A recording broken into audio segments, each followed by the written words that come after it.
Hey, and welcome to Outside the Box. Here we are on Friday night, Blog Talk Radio with Freedom Reigns Radio. I'm your host, Kate of Gaia. You're listening to Outside the Box, and we're going to have one hell of a show tonight. And I'm trusting that that is Patrice that has called in on the line, so I'm going to make the line hot, and let's see if it's you. Just wait for it. There you are. Can you hear me? Yes. Can you hear me? Okay, good. I'm in a good I can spot. hear you now. It's all good, love. Anyway, we're going to have a hell of a show tonight. We're waiting for Tony to try to get on here. He's been having internet issues in the UK where he's apparently getting knocked out for 10 minutes at a time. And I'm just hoping that actually people hear me because I have one hell of a time. You know that. Yeah. Anyway, so how are you doing? Oh, I'm good. You know, I was listening to the audio that you sent out by James Thomas. That was a good one to get caught up on. What he's got going on is good. The recent one that you sent out, they had a meeting, and he was talking, and he was saying a lot of things that reminders to people. Can you hear me? Yeah. I just took you off my headset for hearing.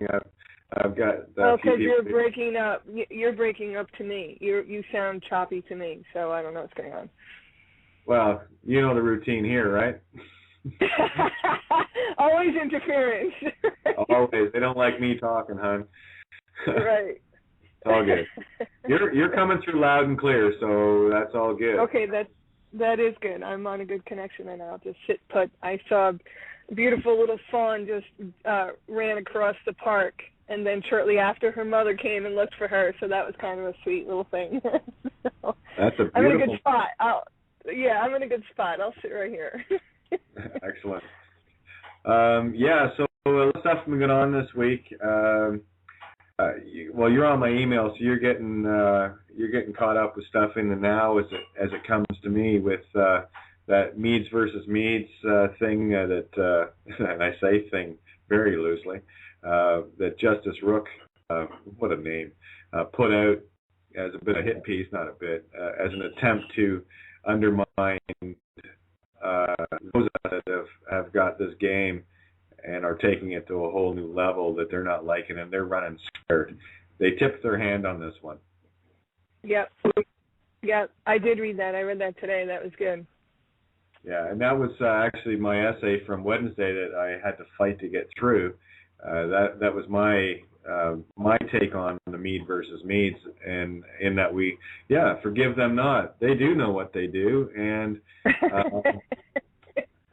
They do. As a matter of fact, I wrote a thing today. I was reading that, and the Uniform Bond Code was a good document, and I was like, okay, there's the whole section in there about it being civil or criminal, and I've been arguing this point, when I was at war with the courts. Of course, like all of us, we come through this war zone thing. I remember at the seminar last month in Virginia with James Thomas, and at one point he said, how many here have ever have had some sort of problem in the courts? Every hand in the room went up. We wouldn't have been there if we hadn't if we hadn't been somehow gone through this fire, right? There's this leaping off of where you are trying to get to where you're going, and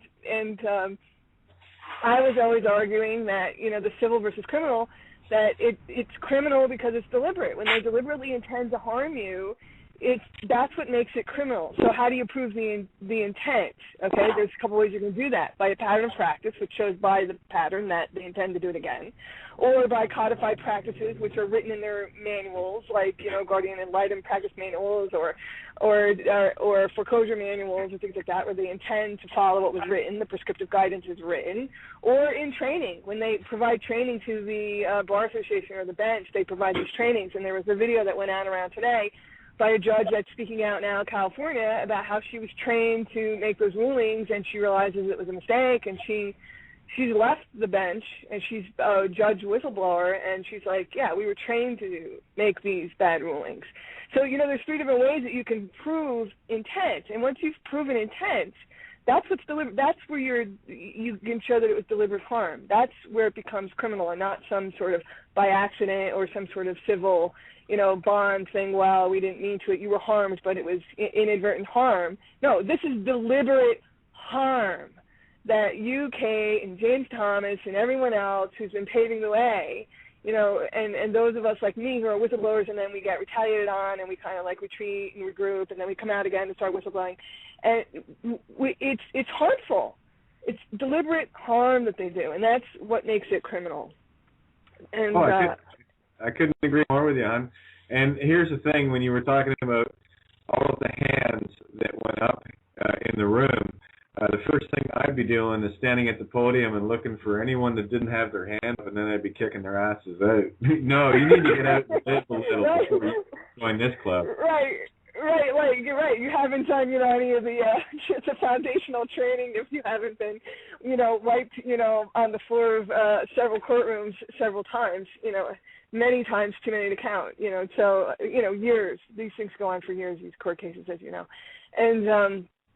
And then we find one another. Those of us of sort of like harm go, oh, that happened to you too, and then we knock heads and we start having this sort of meeting of the minds. But you guys have taken it to a whole nother level. I want to talk about, I don't know if you're ready for me to talk about, what happened. There was this, I went through that, and then I heard James Thomas on the radio show, I don't know, maybe earlier in the year, and tucked him away and went, wow, there's something powerful going on with that. And then he kind of disappeared for a while, which now I know he was doing all of that work, which led to the seminar, which is kind of why he was off radar for a while to people.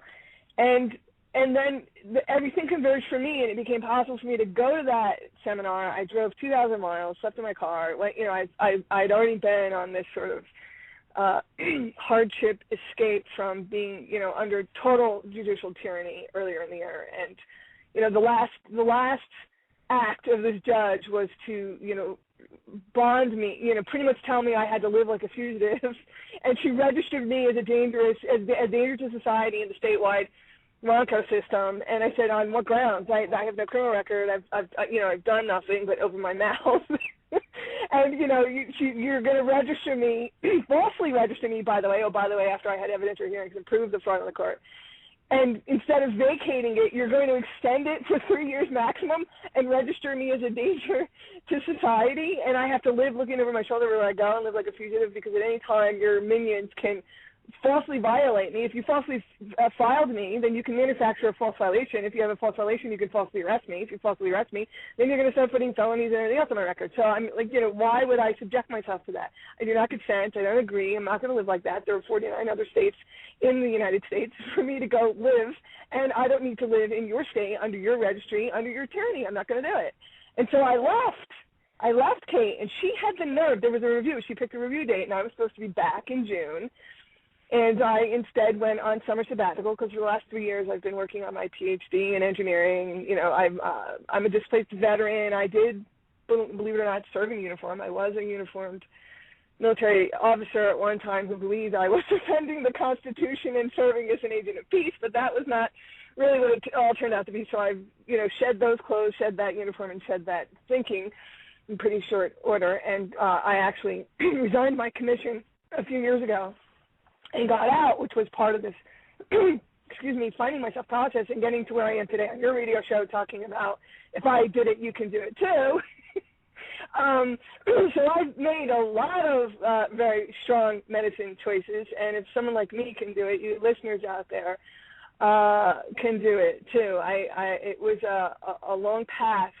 This judge set a date. I was supposed to reappear in June for review, blah, blah, blah, and I had filed a motion 30 days out to appear telephonically. I said, I'm going on sabbatical. It's May. I'm going away for the summer. I'm going on to summer sabbatical. I'm not working on my graduate studies. I'm not doing anything. I'm going to take summer work or do whatever, or hike or bike or go on retreat or, stare at the moon or do whatever I'm going to do for the summer. It's my prerogative. Well, don't you know that I attempted to call in from somewhere in Nebraska on my travels for the last 4 or 5 months. I've logged over 12,000 miles and been in probably 20 states. And I was there, and I had filed a motion to appear telephonically. I said, I'm on travel. I'm away for the summer. My stuff's in storage. I'm not, Hey, Patrice. Yes. Patrice. Yes. I need you to breathe, hon. I need you to slow down. People are missing what you're saying. Yeah. I know. You know what? I can feel your. I'm sorry. Hey, I do it too. So I can feel your energy from here. We got 2 hours, hon. It's all yours. Okay. I can slow down. That's good. Slow it down, Officer Decommissioned. Okay, slow down. I wish I'd been on fire for a while. I'm sorry, Kate. I know. I wanted to let you go for a little bit so that you can get the energy out. But plus I'm not accustomed to being on the radio like you are. So, like to a blind audience, it's kind of new to me.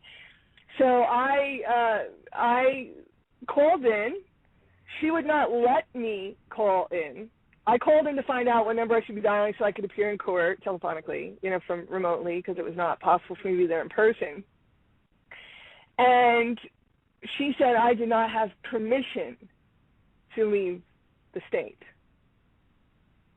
And that unless I show up in person to argue my motion about not being able to appear in person for the hearing, she wasn't going to grant it, right? And I said, that's such a pollution of rationality, I can't even have this conversation. I know, you get that point where, okay, beyond the mere double talk that you're confusing yourself with, I'm going to go sit in the corner here until you can actually sort out some coherent thoughts that make sense, and then I might think about reappearing like a ghost, Right. Exactly. So I'm like, okay, so the judge is taking the bench in 15 minutes. We're supposed to have the hearing, and I'm like, okay, I'll call back, And I said, and then I'm told, I said, well, look, I filed this motion per the judge's instructions, by the way, 30 days out, no timely objection by the other side or at all about me appearing telephonically. I said I was going away for the summer, and then the clerk tells me, well, we don't have a phone with a speaker on it, so you can't appear telephonically. I said, oh, okay. I said, this is an unreasonable request or something. Business people do it all the time. So so it was one of those pollutions of rationality. I said, you've had all month to buy one from Radio Shack or borrow one from one of the other courthouses that have more money than you do, that you can't buy a phone with a speaker on it, which I don't believe they weren't floating around. Somewhere in the halls of that courthouse was a phone with a speaker on it, right? So I was like, yeah, okay. So, they pretty much shut me out, denied me access, held the hearing without me, did a bunch of things, made a bunch of rulings on me without there, and said, it was a negative ruling, until I appear in that court in person, in body, which of course I do not consent, Kate. I'm never going to appear in her court again. So that, when I left, I had no intention of ever setting. Yeah, no, I had never had any intentions ever again setting foot in her court the day that she made that adverse, hideous, totally unlawful, abusive ruling on me, and registered me falsely in the state. Just them leaving me vulnerable to any cop who wanted to harass me in any coffee shop at any time to arrest me for no reason because I show up in their stupid computer. I was like, no, I'm not, I'm not going to be returning to your court. I'm not. I don't consent to that. So, I didn't appear. And I spent the entire summer driving around, being in this lost no man's land, and James talked about it on the recent recording, and he nailed exactly what I had been feeling, which is, when you leap from one, ledge over to another, there's this sort of period of suspended space that you're in when you're actually in the leap. You're not where you left, and you also haven't landed yet. And that's a very disorienting feeling. And I want to talk to the listeners about that feeling and about that process that I went through over the summer, because I knew I had made a leap by breaking from her, because I had been in that fear. This courts have traumatized me terribly. I suffered a lot of health and PTSD symptoms and a lot of things like that related to the legal abuse. And I'll spare the readers my details, but I've been in 3 or 4 different cases, family court, superior court, federal court. It's been a nightmare, as you all know, because anyone listening probably has had the experience. And the health problems, the mental duress, the financial problems, all of that comes rolling out. So I knew when I said no and finally refused to be her victim anymore, or to allow her to tyrannize me from her bench in ways that I wasn't fully comprehending, but I could feel at a visceral level were not right to who I am on the inside, that we're not in alignment with truth, we're not serving justice, and that there was something corrupt going on. Yeah. So even though I was going to say, I just want to jump in there for a second, because and I understand the between. I'm still hanging out individually because I know I can to bring people that are on the plantation home to Divine Province, and those that still aren't quite there yet. Provide the tools to show them how to call their bluff, because it is only it's only a bluff. But we can't. It's only a bluff. But part of it is you've got to. You know, I was talking to a friend yesterday. I said, well, it's a very highly personal decision that you're talking about, Kate, because on the one hand, calling their bluff and going into their court and trying to do it is still, as James says, warring with them. You know, we're warring with them, and you can't do it that way. No, I totally get that. Patrice, I do want to make this point really, really clear. I'm going to balance this in the middle, because what JT is saying is absolutely correct. However, not everyone can think like a JT or me or whoever, yourself, and think that way. And what this is more designed to do is to empower people, and there are people listening right now that may not have all the savvy that they need, but they can get this, and they have a willingness to stand. And all the documents and everything you need. Again, I'm trying to get everyone over to Divine Province as quickly as possible. In the meantime, what we can do are our handles out here that's still floating in space, and deliberately, so that we can still deal these blows into them, so that they know that the ruse is up, they know the bluff is called, that it's all about the money and the bonds, and this way you can walk in, and it's, you said it with regards to your the one judge that said that she was trained to deliberately do this. There are many, many more in the system that have no idea of what they're really doing. They've been indoctrinated more so than we have. Yes, and that's correct. And I was that person, 6 months ago, even as 3 months ago. I was still on the plantation and thought, well, how do I go back in and get this done? And I was moving. I had leaped, and I was in the middle of the air. And, thank God the seminar came up in September, because I had something to jump towards, instead of being in that no man's land of, okay, I don't know how to get off the plantation, but I still need to stand up to this person. And there was that moment of truth where I finally said, I will not consent to have her tyrannize me anymore. And I did not have the savvy, and I'm still developing myself to be as strong as unafraid as you and JP and everybody are. And it is a sort of leap of faith, definitely. I want to tell the reasons that. I'm not saying that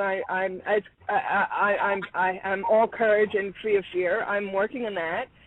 So if you feel fearful, if you feel disoriented when you're leaping, that's normal. And, and I worked with some alternative health practitioners, and I had a wonderful alpha bioticist who helped me through a lot of my court and legal abuse trauma, because I had a lot of health symptoms as a result of it, and I'm sure many other people do. You suffer when you're in the court system. You're suffering. Your body, your mind, your soul, everything is under severe assault.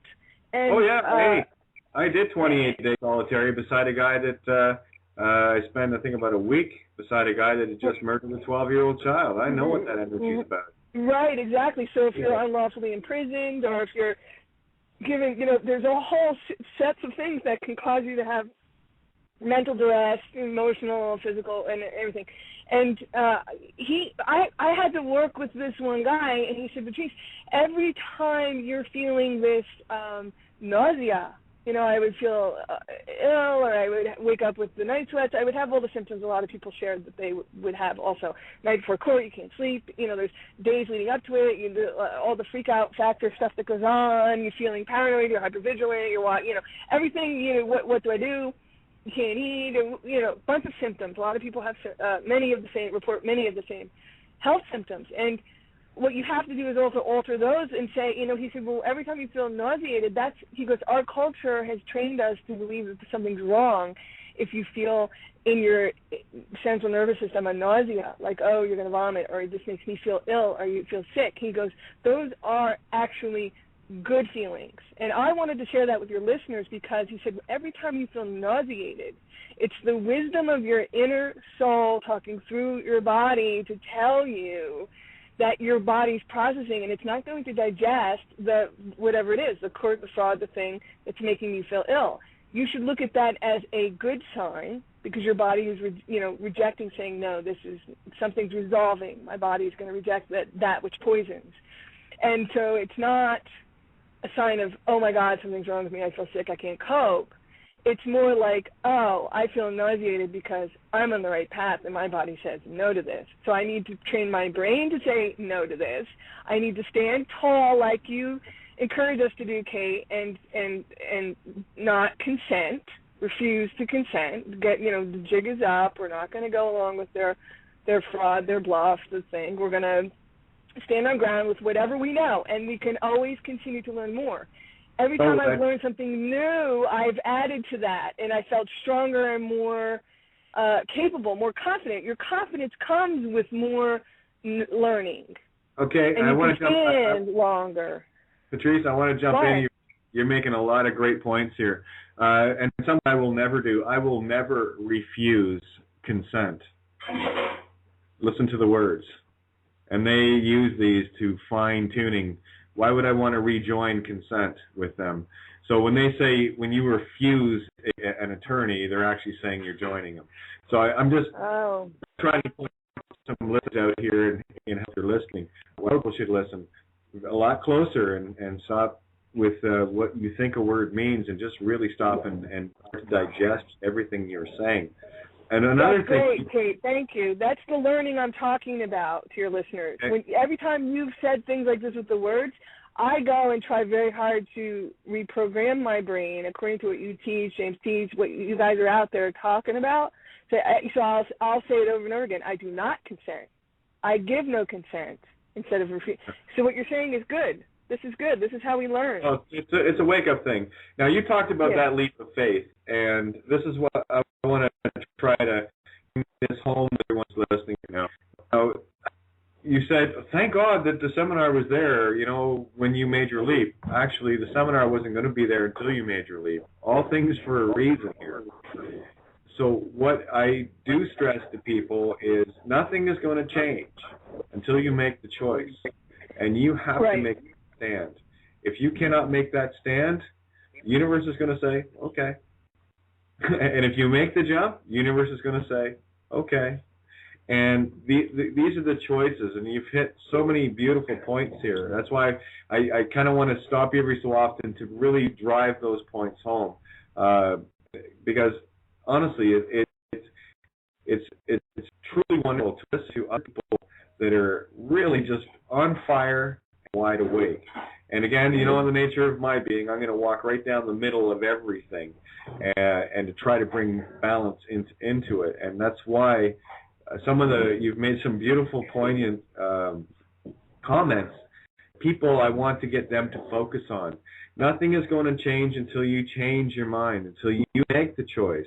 And this isn't about standing up in a belligerent way either. This is just about standing. I mean, I go right back to 2 years ago, last September past there, with the Judge Bowes. I wasn't being a belligerent. I made my point very clear. I went in to clear up a mistake based on stuff they hadn't even given me. They tried to serve me 3 times and failed every time. I showed up out of courtesy to show them they've made a mistake. And that was just my test. And that's what people have to get to. This is and you got to stop taking it so seriously. It's designed to slow you down. It's designed to, and you talked about some of the symptoms and what have you, and it's designed to test you. And the universe will never give you anything that you cannot handle. And that is a fact. Because right. So those economic setbacks and the physical health where you feel debilitated or depressed or disabled from functioning at work, you can't concentrate, your home is falling apart, the court thing consumes your every waking moment, and all of that stuff. It's a quality of living that all of a sudden is gone from you, and it's a very personal decision. It's like you're saying, stand up, but really, it's really more take a hold of your life. Not only just take a stand, like you said, not in a belligerent way, but I was talking with a friend of mine the other day about this Somali refugee, and the woman, their tribes are war torn. They come in, they kill whole peoples. They're fighting all the time with guns and blood. At one point, the mother wakes up and says, "I don't want to live like this," and she escapes in the night with her 2 children, and literally runs for her freedom. She takes a stand in the middle of the night and decides my liberty, my children's liberty, our way of our ability to live and survive and thrive and be happy in peace, prosperity, and happiness depends on me leaving this. I can't stand here and fight. I'm not going to stay here to be killed. I'm going to finally just get up and go. And so it's this leap of faith. She leaves in the middle of the night. She has no ID. She crosses, an ocean. She lands in another country. She's a refugee. And in many ways, Kate, what I was feeling being in that suspended animation and not having landed is a sort of refugee status temporarily. When I went to the seminar and then we got our IDs and I discarded my state ID and put the Divine Providence IDs in my wallet and never looked back, I was a refugee. Because I know I was disoriented, even though I said, okay, I'm cementing myself through this process. I don't want to live in war and all the things that James talks about, that you talk about, and the others out there write about.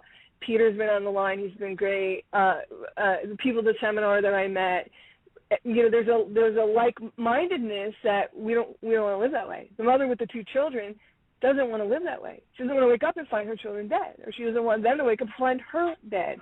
It's a quality of life, and it's a very personal decision because some of the people didn't leave the village and stayed behind to fight. Some of them didn't, but some of them reclaimed their villages. Some of them leave. Some of them.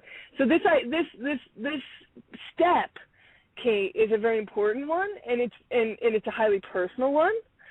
And people can do it when they're ready, but they can also do other things to help them get ready.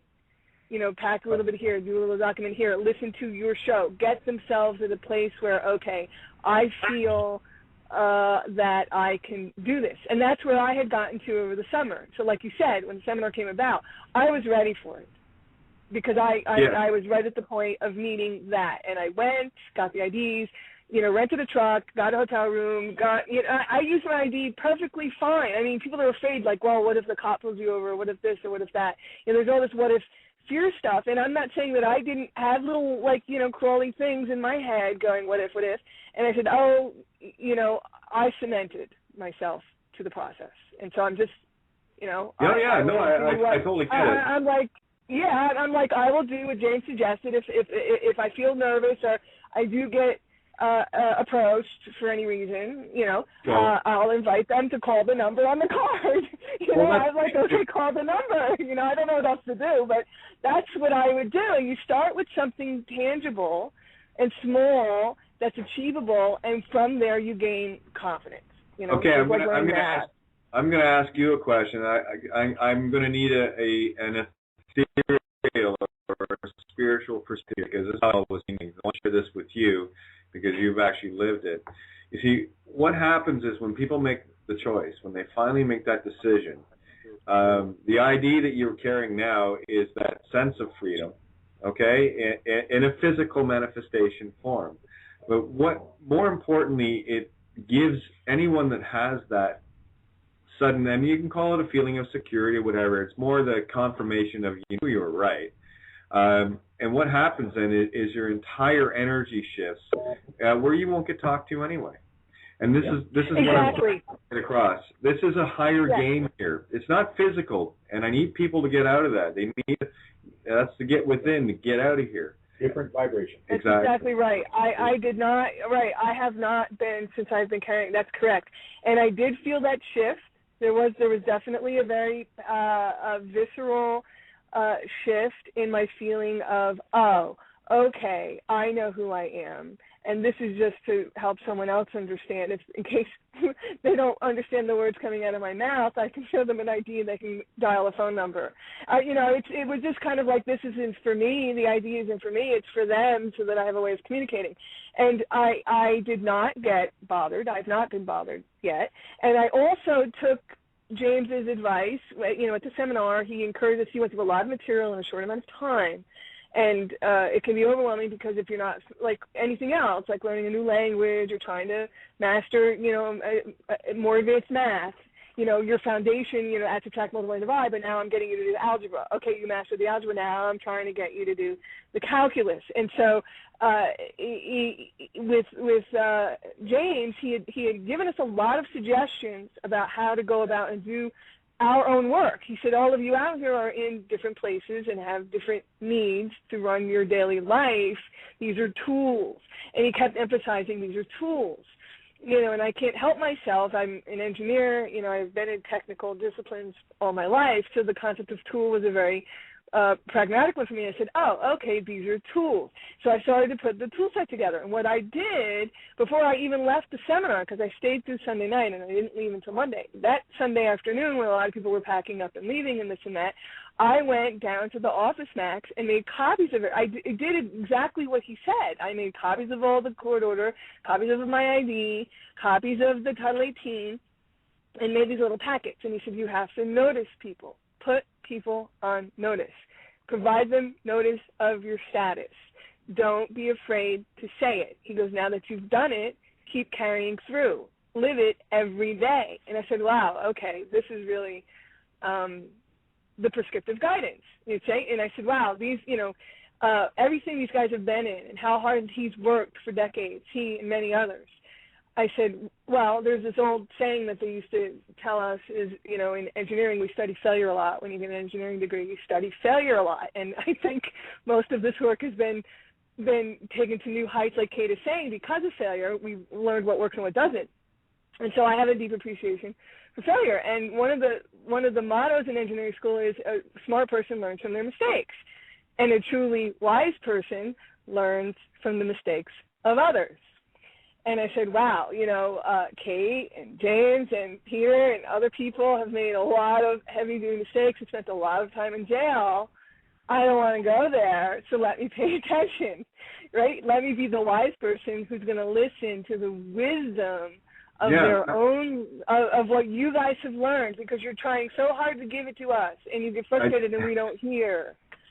You got to breathe. You got to let me talk too, hon. Honestly, you're tailing past so many great points, and I, make a point and let, just kind of go for it. But I got to tell you something. Here's a very critical issue that you nailed again. That's why I'm jumping in, and I'll jump all over you to get these points out that you're bringing across. If you want true wisdom, someone comes to me. I can tell someone who is wise when they can say this to me: I did not know that. Thank you. Right. Yes, thank you. That's a sign of intelligence. People, and this is conditioning of system, and I've brought this up with pretty much everyone I've ever met in my life. And we all hear it. Pay attention to it. You will hear it. You'll say something, and someone will say, "I know," and then I challenge them on it. Do you? Okay, well, tell me then. And that's the difference. But that's the way this society and the indoctrination that has been grained into people, into I call it a puppet status, or parrot status, where they're just parroting because it's the good thing to do. And I was guilty of it too. And these are things that people have to break free of. And another thing, when you talked about the woman with her family leaving in the middle of the night, North Americans need to pay attention here, because all you people out there that are walking around saying I'm in the freest place on the earth are deluded, because those that think that are the most trapped, because they don't actually think there's a snare going around their neck. So I need to point that out too. So if you want to be wise with me, my favorite thing is Well, I said it to you last night. I said, I did not know that. Thank you. Now I get to add that to my, as you know, you've heard me talk before, I go to look to be wrong. I study failure, as you did with engineering, and that's actually part of my background, architecture. So I grasp that, and it's about seeking, for me, I had to go out and prove things wrong. I had to prove things wrong in order to know that what I found was truth, because if you try to prove something right, you're working with ego, and it's already tainted. So right. Anyway, there's a richness in failure. Yeah, there's a richness in failure, Kate, that you're talking about, that we learn when buildings fall down or bridges fail or things fall apart, or we take them apart and they don't really work the way we anticipated they would. There's a richness in taking things apart and understanding the failure. There's such a learning in there, sometimes more than there is in success. Like you said, being right. Those are kinds of similar ways of saying the same thing. And so when James said, okay, notice people, when you go into your towns and cities and stuff like that, when you go home to your various locations, I've given you a template, go ahead and modify it and notify, the police in your town or the mayor or whoever, what your status is, who you are, you're here, you're an emissary of peace, you're not, some foreign or domestic terrorist or any of that, any of those things. And he goes, I gave you the template, just go ahead and use it. It's a tool. And I at first I didn't understand what he meant by doing that. Notice people. Why would I just randomly write to the police? I fear these people. Why would I write to the mayor? The police will knock on my door. Why are you writing to the mayor? I go to the Vatican. My mind went into a crazy place because I had always been into it. Like I'm like, well, okay, I need to get this out because you hit the nail again in that, guys, I've done this for the last couple of years. I email direct to the Vatican, direct to Obama, direct to the White House, direct to Washington, D.C., direct to the City of London, the Attorney General of the City of London, who is the king of the corporate England. Right. Know that. I emailed all the chiefs of police. You name it, I've emailed them. And they are on my ether list. I send out to the ether. So what James, and I'm going to reinforce this for anyone listening, what you've said is very critical. And what happens, and I got to tell you, there's a lot of times I was sitting sweating and, oh my God, and I take 10 or 15 minutes before I can hit that enter to, for send, right? And I'd look at it, and I'm looking at this list of Rothschilds, of you name it. And I've emailed, remember the first ones that went out used to hit everybody, and then it wasn't long after that I started getting bounced emails because, they don't want my email anymore. But it didn't. Right, they would not be trying to. Right. The more you do it, the easier it gets. That's why James has made that point, and it's a critical point because only when you wielding the power will you actually understand your own strength. Exactly, and he did it. He was gentle about it because while you're doing this bold thing, you're on the radio, you're mailing everybody in the world, literally. He was trying to bring it back down to the local level and say, just notice the people in your own town. He was trying to make it very real, very practical, something low-hanging fruit that people could do that would give them that little inch of confidence. Oh, I mailed that and it worked. Okay, well, let me try the next one and that worked. Those sort of building blocks like you do in math or language or anything else when you're trying to acquire new skills. These are new skills, and they also make us feel uncomfortable. As adult learners, again, it comes back to what I was talking about with the health things or the feeling nauseated or feeling uncertain.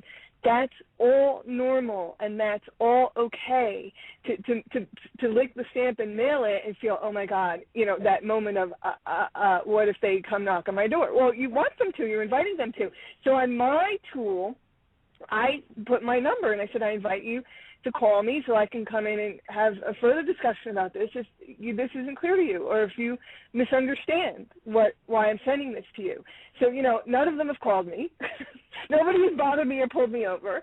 I had one police officer pull up in the parking lot to me, roll down his window, and told me, welcome to town. That was it. That was so far the only approach I got was from a local police officer. They had gotten my letter the day. He didn't say he got my letter, but I knew what it was about because the letter, they had gotten it earlier in the week. Right. So 2 days later, I get, I'm in a parking lot. He pulls up next to me with a big smile, and I said, and you are? And he says, I'm Officer Smith. I said, yeah, okay, Officer Smith. I was kind of laughing at him because normally I would have been extremely before the seminar, I would have been extremely fearful for a cop to come anywhere near me. My heart would race if they even went on the crossroads. If I'm in the light and they went across the other direction and I saw a cop, I would be, having involuntary physical and mental symptoms over cops.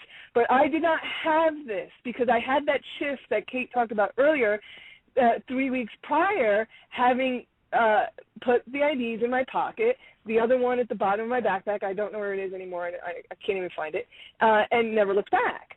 And so one person had said, well, James, stood up at the seminar with the question and answer, periods that came on and off, and said, well, can't you just, since you're the Postmaster General, can't you mail out, why can't you guys just notice the whole country for us? Why don't you notice every sheriff in every county of the country? Some of us kind of laughed. I was one of them, and he laughed, and he said, I don't have time to do that, but you can do it at the local level. And he goes, if I can please get all of you to, there's 200 people here. He goes, let's just do quick math. If each of you were to send 10 notices, we can expand the notice to 2,000. He goes, if you were to send 20 notices each, that doubles again to 4,000. He goes, do you understand how this can ripple out? And we start to educate all across the country because you guys are all going to leave here and scatter around the country again. And he goes, and if you start putting those ripples in the ponds, we can make it grow more exponentially, more quickly, and more effectively than it just coming from some top-down central source of me. James was rightly so deflecting that. And since the seminar, I actually had in my head, he doesn't have time to do that, but I've had success sending out notices to 3 states and 25 people already. Maybe I'll do it. So I'm like, let's see, there's 50 states, 50 chiefs of state police, so that's 50. I can send out 50 notices. That would cover all 50 states. And then, by the way, I have all the attorney generals for every state if you want all their email address. Right, all the attorney generals, right? And then I was like, I can modify this tool to be, here's an example of, freeholders, divine province, what it is, who we are. In case any of the people in your towns or counties write to you, they'll send you an ID or a notice that looks like this. And, if they notice themselves to you, please, welcome them to your town. I was going to modify the tool that I had been using to notice status on myself personally and make it a little bit more general to share.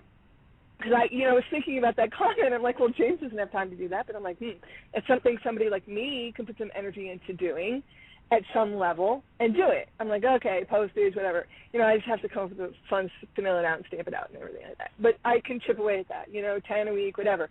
So a couple of the people emailed me from the seminar, and, because we had exchanged names, and a bunch of people were networking, and people that sat at the same table, we would all, exchange contact information.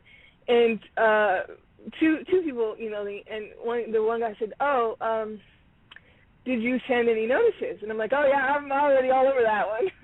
So he said, and I encouraged him. And I said, the other thing that James encouraged us to do is to make your seal, to make your stamp, go ahead and make your coat of arms, make your thing. The identification card is just that, it's the card.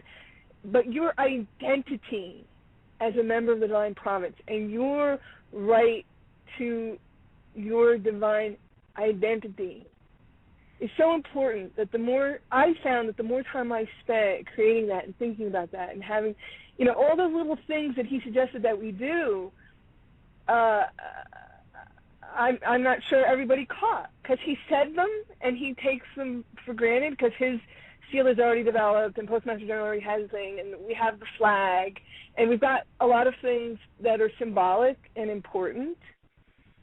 But until you start to use them, until you start to use them or have them, or you will own it, infuse yourself with that energy. If you create it, you have to create it. It's yours. You have to. It's yours. Create it and then use it. And I put the seal on all of my notices. I created a seal, and I print them. I put them on all my notices. No, I did. Everything he was saying to do, I just did. I'm like, okay, this is what he's saying to do. Yeah, he's making a very, very important point to people. And your freedom isn't yours until you actually claim it, and it requires a bit of action. And when he had said about, why don't you send it all, when the guy said, or whoever said it to JT, send it out and stuff, and it says, well, that's not what freedom is. That's just more of the same slave think and slave mentality that everyone's been indoctrinated into, in that they need their hands held and they still have strings on their mittens. And it is about taking back your own personal divinity. This has got nothing to do with sovereignty or free man or any of that nonsense. This is your divine self. This is your creation. And when you start manifesting within your own changed reality, that's when the reality around you changes. And this game is in a whole different level of play right now. I did have a couple of questions here I wanted to go over. That's why I need to jump into it, because I have people in the chat room asking and stuff. So here we go. This okay, one's sure. From Deatra herself. She just wanted to know if the ID that you've mentioned, have you used them in any function, like as a passport or as an actual ID at a bank or something of that nature? And we do have reports of that, and it's no problem. People getting literally ushered through very quickly at airports because they're carrying diplomatic. Yes, and I'll tell you what motivated me to send the notices. It was Albert's testimonial at the seminar about using his ID. Traveling, flying, because he was a part of a group that already had the IDs, and a bunch of us were in receipt of our IDs at the seminar, and he talked about having noticed Canada, that he went to the embassy, said, I'm going to be flying or traveling in this such and such a day, and they said, oh really? And he goes, I really don't want any problems, and he gave them advance notice who he was, and this is what my ID is, and this is what it looks like. So even when I heard that, and then I heard JT's instructions to notice and to include copies of the court order, copies of your ID, and copies of the Title 18, I said, aha, that enables them to see it, become familiar with it, and when they go, oh, I've seen this before, and you educate them not to jump to the conclusion that there's something fraudulent about it. Now, when I left the seminar, I was in a rental car, dropped that rental car off. I had some business to do on the East Coast. I traveled all the way back to the mountains, 2,000 miles. I rented a small truck because I had some things that I wanted to pick up and take with me. And I rented it with the international driver's permit. I gave it to the rental company. It was budget truck. I gave it to him. He took it. He didn't even blink. No problem. I went to a hotel, and they said, we need ID. I got a room, gave him the ID, didn't blink. I went, I had to alter my phone service because the phone that I had wasn't working in the mountains or whatever, and I needed to get a new phone. It turns out there's only one carrier that really works well here, so I had to change carriers. And I canceled one contract and opened a new one with this ID. And she said, I need to see ID, but I gave the ID.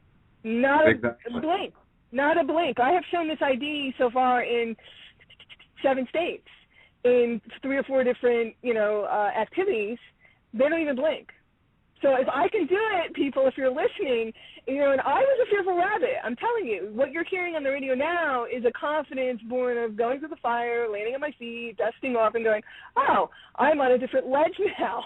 And, do I feel a little unsure-footed? Yes, but I'm definitely walking forward, and I'm not where I was, okay? So I would have been hesitant too in times past. So it's not like I don't understand that ill feeling, or that, oh, what if they reject it, or what if they say this is invalid, or you're handing me something fraudulent or something like that. No, you can invite them to call the number on the card, and you invite them to call the number. I mean, if somebody really, I haven't had that challenge yet personally, but that's my strategy in case I do get challenged. That would be my first line of strategy, to have them call the number.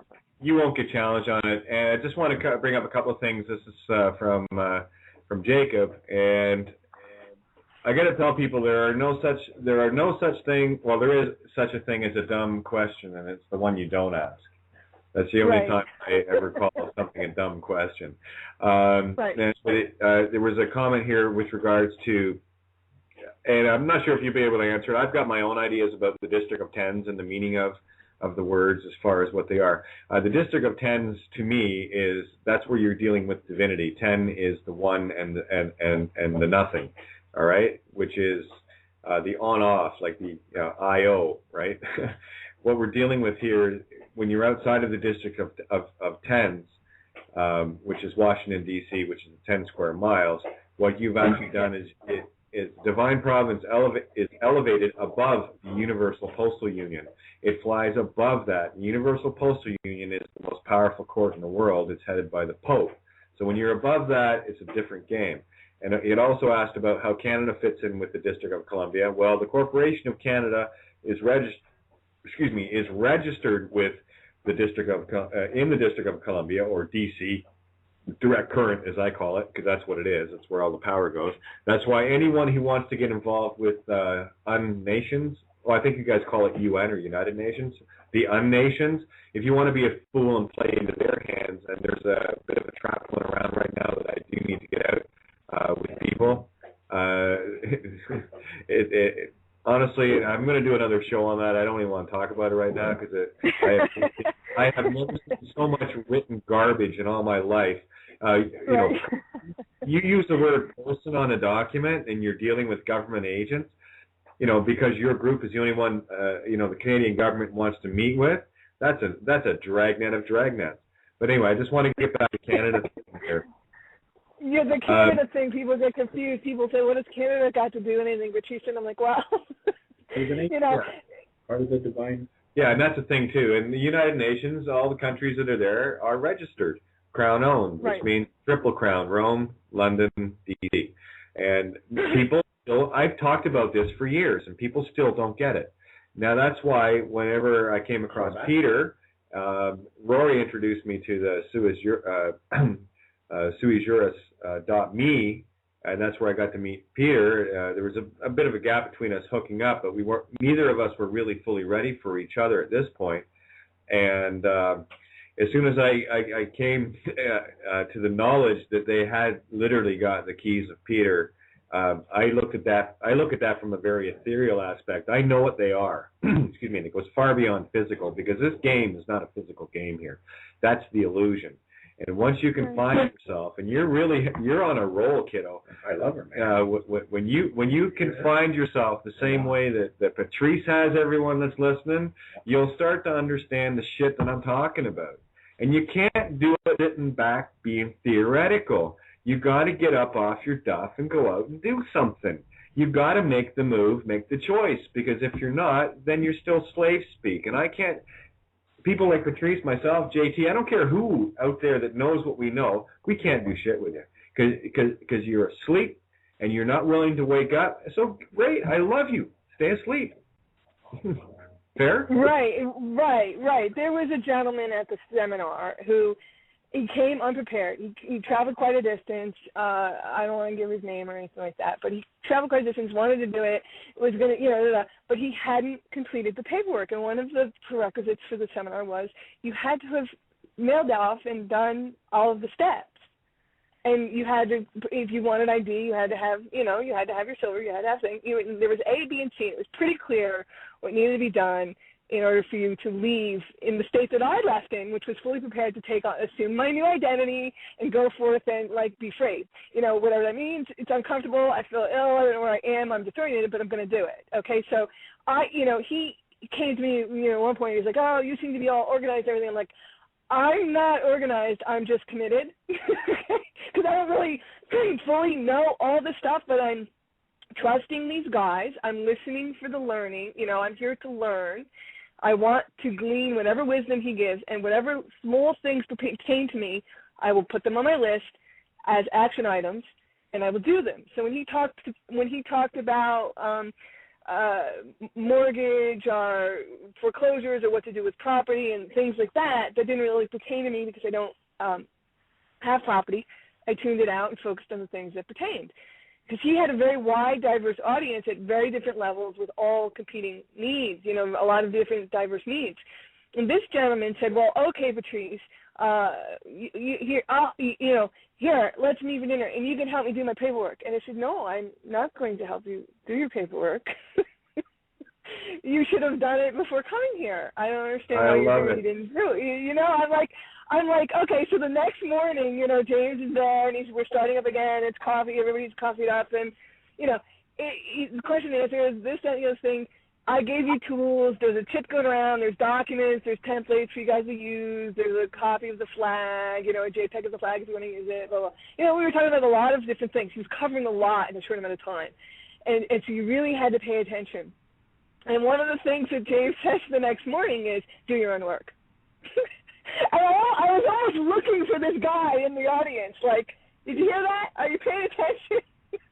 Do your own work. It's not that we can't help one another. We can all go on a hike together and bird watch, and I can point over there and say, gee, did you see the cardinal? The red one in the tree. He's big and beautiful. I can point you to the treasures, the beauty, and say, look, this is what I did. I made this notice. So when a couple of other people wrote to me and they said, did you notice? And I said, yes, this is what I did. And here's a copy of my seal. James had said, remember, he said, make a seal.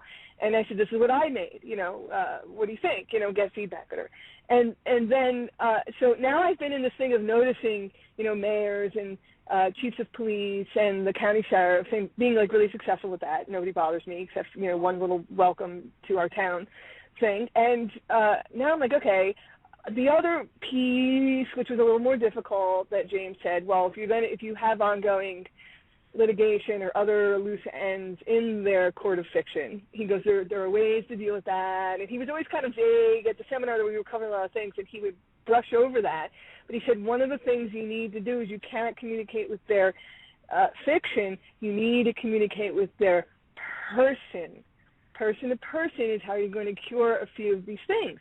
And I was like, wow, what's he talking about? And I'm sure a lot of you listeners, when you listen to Kate speak or you listen on these radio shows or you watch video or you read stuff, you're like, what are they talking about? And you get that sort of I'm lost feeling. And I'm like, well, what does he mean, talk to the person? Again, my head went in a crazy place. I write to the judge. They're going to come get me. I had all these fears wash over. And when he spelled it out, how to do that, the how-to, the know-how, all that fear went away. So I didn't do it right away. Now that I've had experience with the notices, I've decided to tweak the tool. So I fell back again. He said, these are tools. You can adapt them, play with them, figure out what works for you. Try them. He goes, this is unknown territory, but you mustn't be afraid. Be willing to work with the tool or adapt the tool to meet your needs. Do your own work because it's your daily life. So I said, okay, I'm going to try to write to a couple of officials, living person to living person, the way that James said, and that felt really uncomfortable to me. I was a lot of apprehension, a lot of the physical nausea. I said, okay, this is nausea, so this is a good sign. I can do this, and I've taken it to the next level a little bit. I had success with the notices, had success with the IDs. I've been doing this, and I sent some strong notice, correspondence, person to person, because you write, and he showed us how to address it to the person, and that was important. He goes, you have to address, he goes, they will know that you're addressing them if you write it this way. And so because he was so clear, and he gave us templates to use, that gave me just enough confidence to try it. I'm like, well, what are they going to do to me? It's a piece of paper. If they don't want to read it, they'll throw it away. You know what I mean? Like you with the emails, they're just going to bounce. If they don't like your email, they're going to block you, right? I think there is one particular judge that needs to get an email from you that, maybe California, just thinking, and again, this is about educating them. This is not about vengeance or getting even. This is where the game, it starts to get fun, doesn't it? Yes, and James said these are tools. They're not. It's not something for you to take a hammer and go get revenge on somebody or to get punishment. That's not what this is, and that's not how I've been using it. I paid very careful attention to the intent behind the use of the tool. I have a friend who's a culinary artist, and she uses knives all the time. Okay, in another setting, a knife is not really a culinary tool. It's a weapon, and you can kill people with it. It's a matter of how it's used.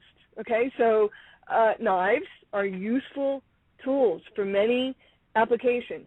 And I think what James was trying to say with his tools and the documents and he said there's a lot of things. He goes that it's hard for me to explain to you guys, but that you shouldn't alter. it being on the right-hand side and at the top, and this is centered and that's, he goes, because, it hits their nerves. He goes, there's a lot of symbology and a lot of words and a lot of things that I use in these documents. He goes, that I know hit their nerves. And he goes, I'm speaking to them a lot of the time through certain words and through certain symbology and through certain placement of certain things on the paper. Oh, again. Excuse me, Patrice. Right. I have to cut in a moment. It's Katie here. My voice has changed a bit. How do I sound now? No. I'm sorry. Another soul here. And I have to say that what I've heard tonight is definitely, I thought my soul was lifted, but you pushed it up another notch. And coming from an experienced soul here, you're doing the correct thing. Okay? Carry on. Okay, thank you. You're welcome. Thank you. You know what? Validation is one of the most powerful tools. And I think what the courts do to us, they invalidate us. When they keep us in the past and fraudulent stuff. Invalidation is a very violent thing.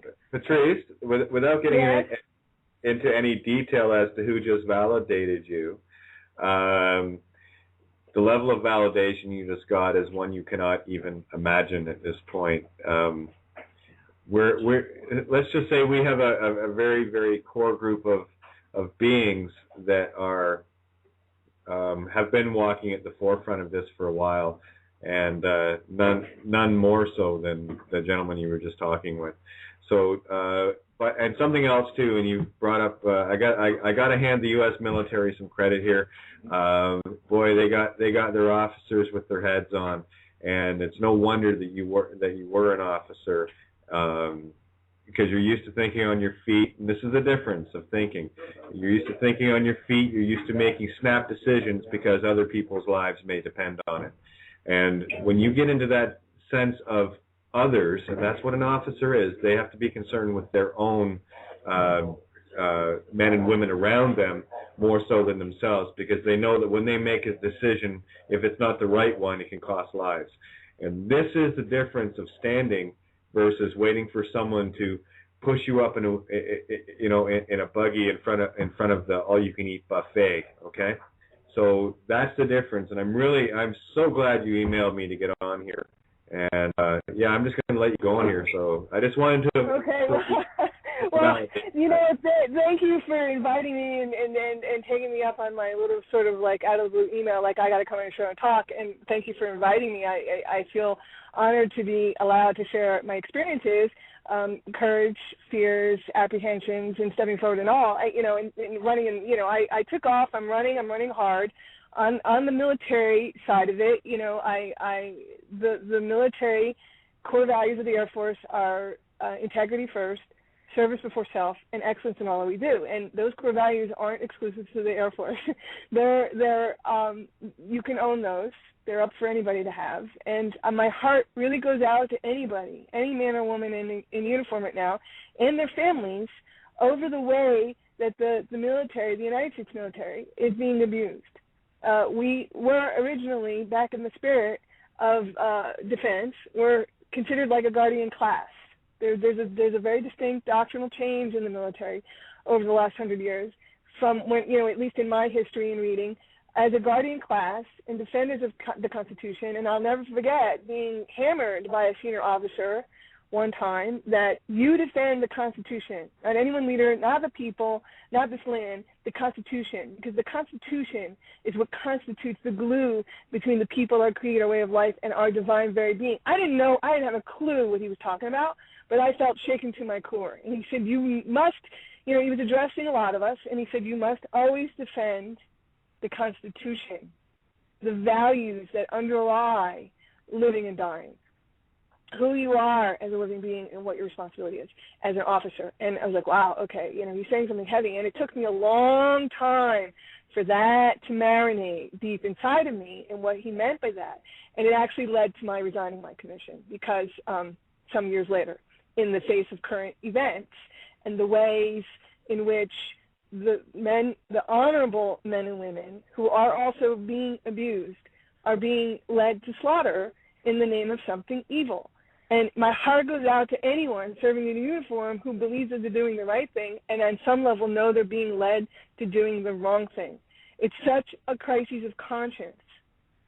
It's such a crisis of conscience. And when your pay or your family or your dependents need your salary in order to live, you are placed in a very difficult position to live or die for them, for your country, for yourself, and you come back lost. We have so many lost military and service members who thought they were serving one thing and find out they're serving something else.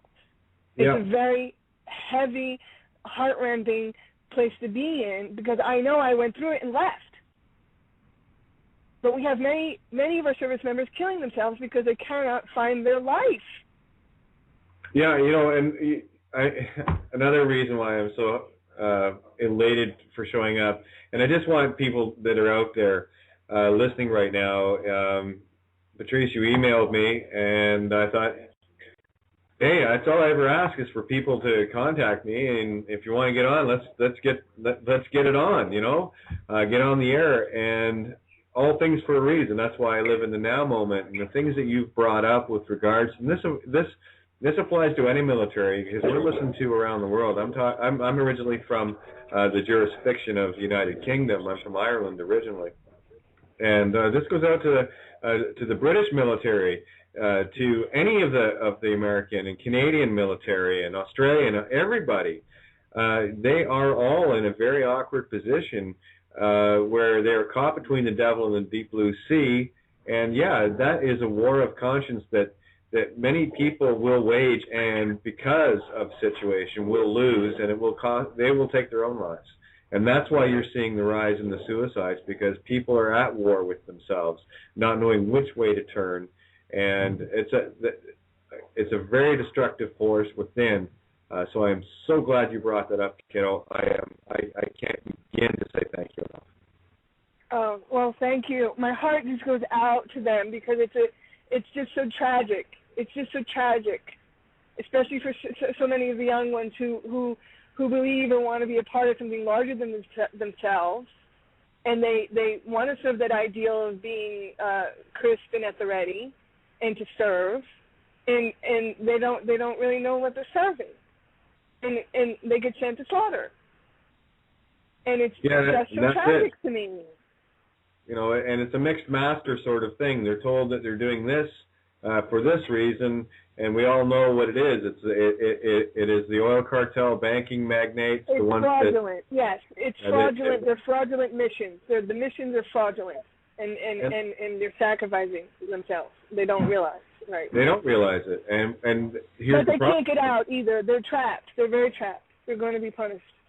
Anyway, I was going to say, and when they do get out, and then when they do finally realize that what they have been involved in is a criminal act of unknown proportions in terms of maiming and murdering and killing and causing people to lose their lives and homes and their entire identity, that's a heavy burden for a young soul to bear. And I can't imagine. I'm actually surprised that the suicide rates are at least 5 or 6 times what they are, because this world is awakening. You're a great indicator of it, as so many people I come into contact with around the world. I talk to people around the world, and this world is changing, and it's getting beautiful. This is what's happening. Right. Well, we have suicide, we have substance abuse, we have broken families, broken hearts, maimed bodies, totally, terribly psychic injuries in the mind. We have really damaged the minds of many of our service members. A troubled mind, just like a troubled muscle, a pulled muscle, hurts. It's injured. Psychic injury is very real. A moral injury is very real. And those are painful, invisible disabilities that are plaguing and debilitating our people and the families and the people who love them, who try to understand, who try to put them back together when they come home broken. It's a very challenging situation. And I forgot what I was going to say. Something James had said at the seminar. Well, he's always talking about we don't want wars in our name anymore. I mean, that's part of the Divine Providence Creed. Is we're not going to consent to wars in our name on the good faith and credit of the people anymore. We don't want that. So, he also said you can't there were many people that came over and asked questions at the seminar about, I have, what do I do with my license when I'm a truck driver and I need have to carry this permit? Or one doctor got up and said, well, I still need professional and I'm taking health insurance and it doesn't feel right and I feel tied to this fictional government and I don't want to be a part of that as a professional. And James was trying to address, there were so many good questions and so many, the diversity of people there was so wonderful and the energy was so high. He did his best to try to address those things, and he said, that's coming, it's coming, it's coming, and it must have been frustrating for him, to keep saying it's coming, these things will iron out. But he also iterated, you can't have one foot in the system and collect food stamps or unemployment or take government. You cannot have your cake and eat it too. And I just want to jump in here for a second. We may have a special guest showing up, so just hang tight. And if they do call in, I'll tell you who it is when they call in. Okay, sounds great. So he was saying that, and I was like, wow, I'd already done that because 2 years ago I resigned my commission, and I forfeited all pay and benefits, any opportunity for retirement and everything. I collect nothing from the United States military. For all my years of service, I collect nothing. I resigned my commission. I did what I did. I broke free of it, and, it's a thing, that I had to get personal closure on, but I don't collect any benefits. People are like, oh, you got veterans benefits. I get nothing.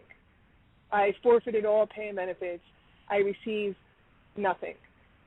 Okay, so I'm in the DP. Okay, I left. I went in the DP. I've done a lot of this work, and like Kate said earlier in the show, the seminar was ready for me because I was ready for it. I had already been doing this work many years leading up to this. I didn't know.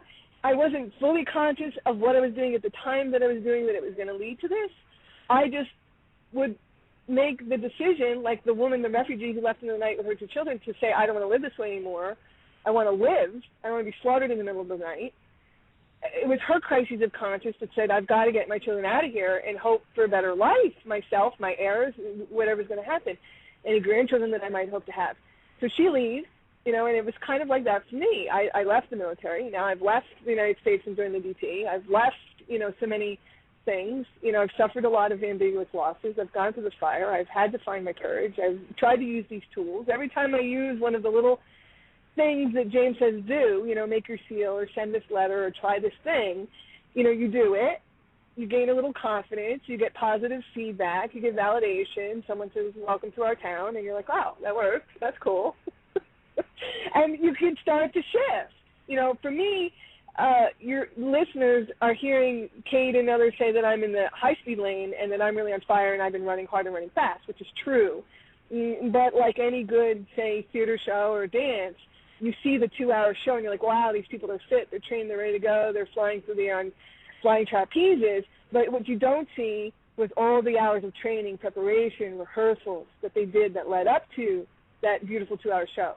So I'm talking to Kate, and it sounds like she and I knew each other all the time, and we're having this show, but there's nothing rehearsed here other than the work that Kate has done in her own life all these years and the work that she's done with the others that have been leading the way to shine the light. I mean, James always talks about the torch. I can hold the torch to the cavern and say, look, if you go this way, we're going to get to the light at the other end of this dark cavern. I know it's dark, but I've got this light. Can you at least follow the light? But you got to do your own walking. You got to walk with your own 2 feet. You got to watch for that boulder over there. And here's a bit of water dripping, and but it's going to be wet, but we'll get through it. And the light is there. We just keep going. Just keep going. Have faith. Keep trusting. And James says this, but it's very hard when you're living out of your car, or your house is being foreclosed on, or your children have been taken from you, or you don't have a job, and there's no money coming in, and there's wars all over the world, and he's saying, oh, it's coming, just, have faith. And you're like, oh, my God. It's very unnerving. If there's any listener out there that feels totally unnerved, that's okay, because I feel unnerved too, even though I'm on the show and I sound really confident and I've been running in the high-speed lane. Yes, I've done a lot of the work. Be sure of yourself. Be sure of yourself. Here's the thing else, too, and it goes right back to many of us we've given our all. I mean, literally, figuratively, spiritually, everything to get into this to the point where here I am was living in a tent for 2 months, which I take as a blessing. I wasn't that mother running with her children in fear of my life, so I don't bitch that much. But it wasn't fun in comparison to what I'd been used to and what I'd worked so hard to have stolen from me. But at least now I had to get there so that people knew my true intent. Get it?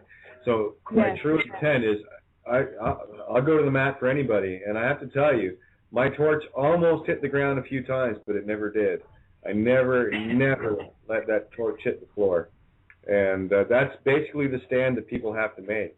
And I'm waiting for our surprise caller as soon as they can dial the number I gave them, and we'll bring them in, and you're in for a bit of a treat.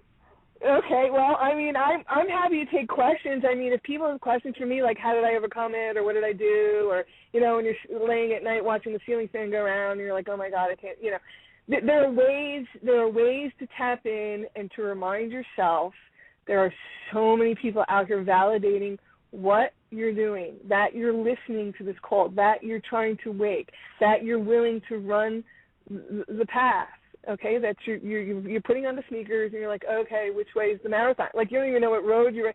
Like James, when I was ready to go to the seminar, I signed up, I did my PayPal thing, I'm ready to go, blah blah, and then I finally realized, it was like 4 days out, and I was facing a 4-day drive, all the way from the mountain time zone to get to Virginia. I was going to be on the road 3 or 4 days to get there, right? So, and I realized, I'm leaving in the morning. I don't know when. I don't know where I'm going. I said, but, I'm like, it's in Virginia somewhere. So I finally write to the thing, I don't know who's there, info at whatever, who I'm writing to. I'm like, it would be really helpful if you told me which hotel or what town the seminar is in, because I have no clue where I'm going. I'm registered, I paid, I'm on the road, but sometime in the next 72 hours, I need a final destination, right? So James writes back to me. He sends me an email. He says, "Oh, hi, Patrice."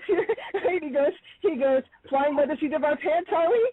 And I go, something like that. And he goes, "Well, the seminar is being held at such a hotel in such a town." He goes, "Is that good enough?" I'm like, "Yeah, I can find it."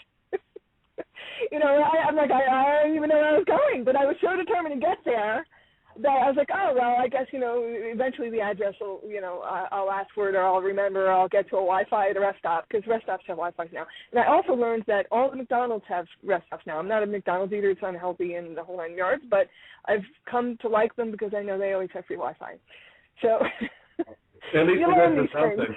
But I got to tell everyone listening out there right now, if this is not a point of inspiration for flying by the seat of your pants, and I do fly, by the way, just to let you know, I'm a driver and a pilot. So as above, so below figure. Why did I do that? Anyway, if people need any form of inspiration, all they got to do is download this show. And you can get it on freedomreigns.us. Just go to our archives. And if you have those down moments where you think you can't do it, well, you just got to play maybe 15, 20 minutes of this one. Patrice should set people straight. But here's someone that hasn't got their final destination, and that's not very good for an Air Force being, okay? Because it's a little hard to refuel in the air, so you need to know where your next landing strip is. So right. Right, coming from someone who was trained to mission plan down to the minute. Okay, you're talking to someone who abandoned all of my training completely. It was totally out of character for me to get in my car and start driving east and not even know where I was going. Okay, that's how far apart my training and what I was doing was. Okay, because I was going by spirit. I wasn't going on mission planning. There was none. Okay.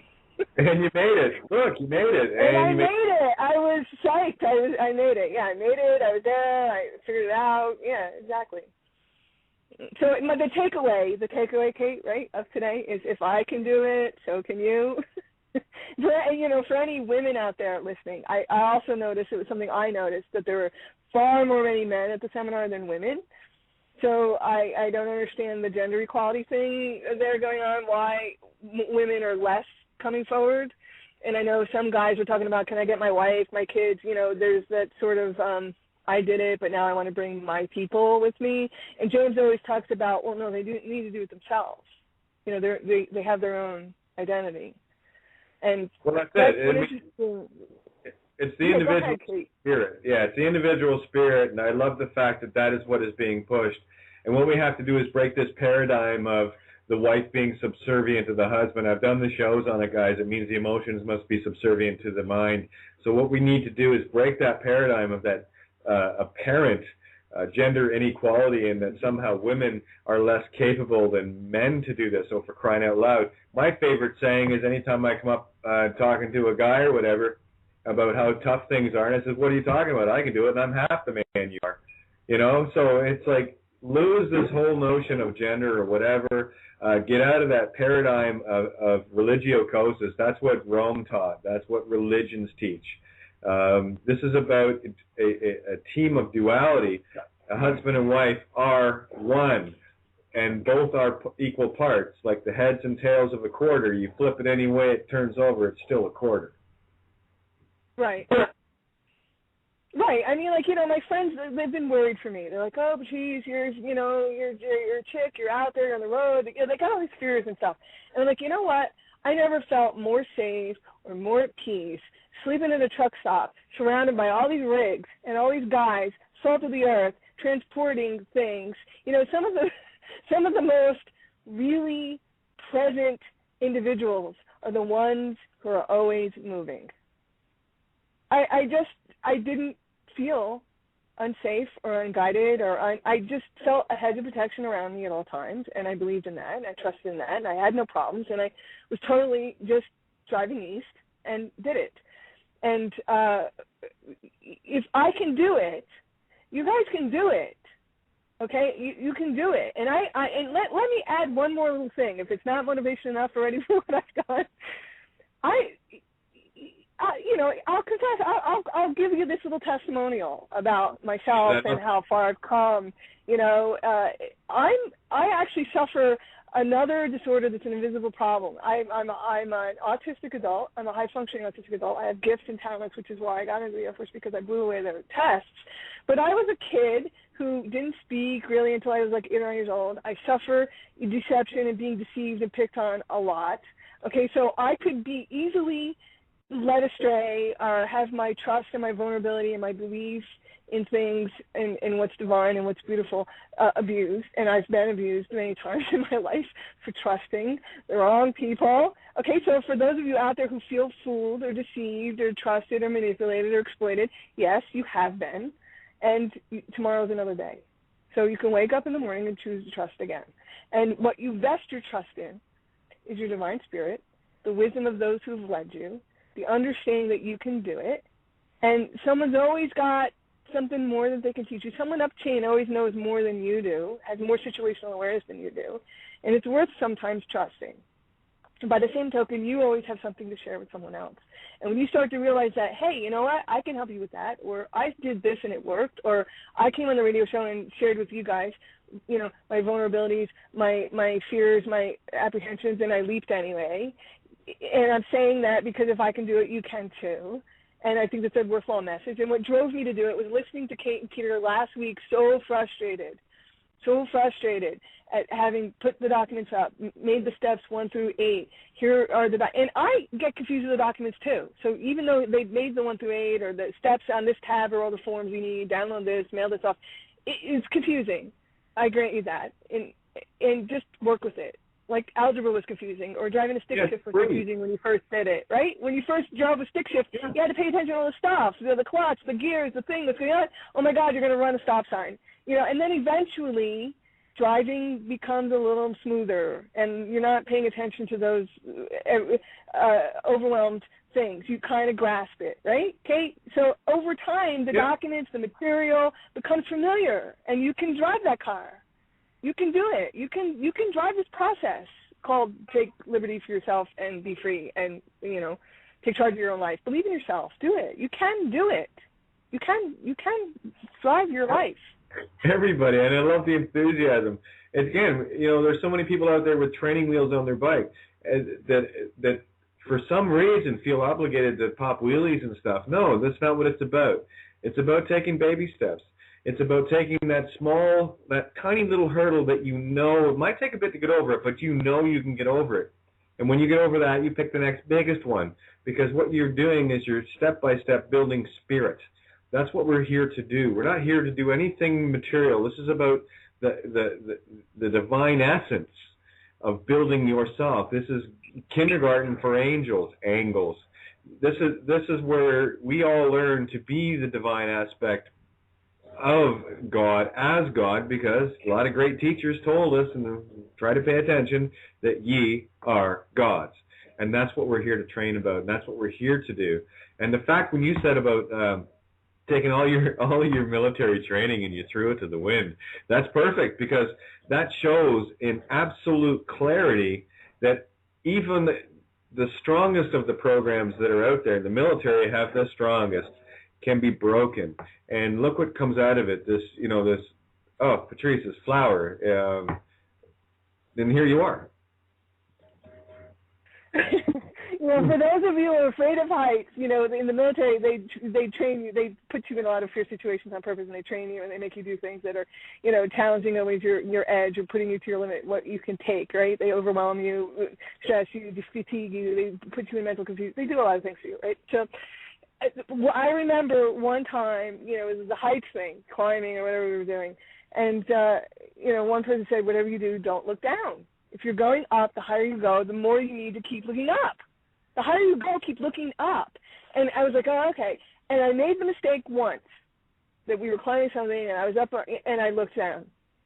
And I went, oh, I'll never make that mistake again, because I didn't understand what he meant until I did it. And then it's, I guess it's too late. Yeah, right. I'm surprised I didn't vomit on everyone below me.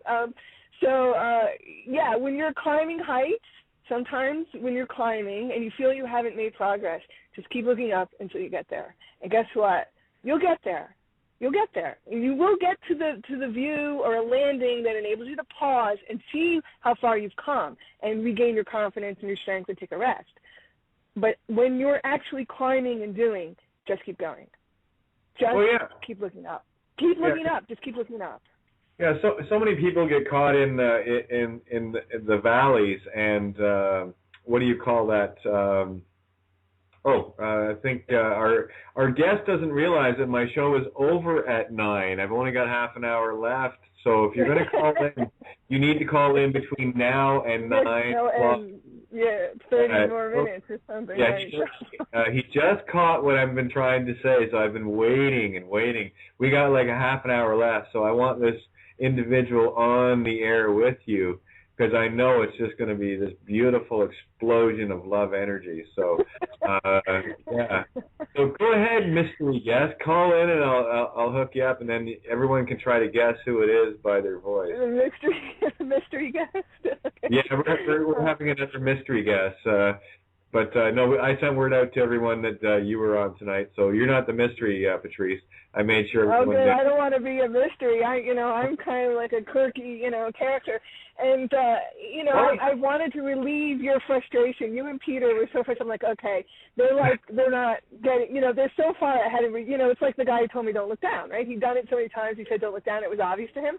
Like, you guys say so many things that are obvious, and because I'm still sort of, out of the gates, as it were, and haven't laughed around too many times, it's not obvious to me. I'm still living it. I'm still feeling every shift and every gear and the clutch and what's going on with the car, and every noise, unnerves me in the car. I'm not just humming along with the radio on. I'm unnerved because I'm learning how to drive the stick shift, right? Or fly. You fly, right? So, okay, flying is another thing. There's a lot to pay attention to. Flying. And so, right? Or when you first did the radio or the boards or anything new, right? So it's the newness. You're trying to learn it. And you guys say stuff that you don't realize is, what's the word? Overwhelming to us, okay, or confusing to us. And we don't, it's not that we feel we're asking a dumb question. It's that you guys say it with such confidence and such it's only because it's just 1 + 1 is 2. There you people see that 1 + 1 is 2, and we're like, huh? Okay. Yeah. And just to let you know, our other party is here, but I just wanted to say this. one of the things people ask me, how did you get here? And I said, well, I got where I am in my own knowledge now by being wrong way more times than you. So yes, the richness in failure, right? The learning through failure, absolutely. Well, yeah. well, let's say hello to our mystery guest. Okay, hi. Who's there? Knock, knock. Who's there? Me. I am me. Me is here. There we go. Okay. But if you want a name, I really, but most people call me Peter. Okay. Hi, Peter. The infamous Peter. All right. So anyway, you've been listening for a while here, Peter. So I'm just going to let you two guys. I'll give you the 3-minute warning before the show is over. But I'm going to let you guys go and do your thing. So carry on. Okay, I'm going to ask Peter if he knows who I am. If he was at the seminar, would he be able to identify me? Were you at the seminar? I was, and I know you were too, and I want to know if you can identify me. I want to know if you can identify me. Oh, okay, I'll give you a hint. I'll give you a hint about me. Do you recall people buzzing, talking, and James is trying to get the session going after a break? And there was a chick up front that whistled. There was a chick up front that whistled like nobody's business. Do you remember that? No, I don't. I must have been in a coma. Oh, you must have been in a coma because everybody knows who the whistler is. Peter, you weren't there. You weren't there. You stepped out. You must have not made an impression on me because I don't forget faces and names and stuff. I'm pretty. So obviously, you and I never interjected any conversation. No, we probably didn't. You were in the back. Yeah, well, therein lies the problem. So how can I know somebody who was at the seminar who I never? Right. Yeah. Yeah. See, we passed each other many times. I recognize your voice though. I heard you speak from the back. We probably did interact, but we didn't introduce ourselves. Right. What's your first name? Patrice. Okay. Yeah, okay. I'm sorry. You're not ringing a bell. I guarantee you guys hook up again, and it'll all ring true. But yeah, anyway. So what are you thinking of how things are going right now, Peter? Pretty good comments, huh? Well, I actually come in just the last couple minutes. I was actually reading on bonds, of course, my favorite subject. What was the conversation in reference to? So you'll have to fill me in because I come in the back door here.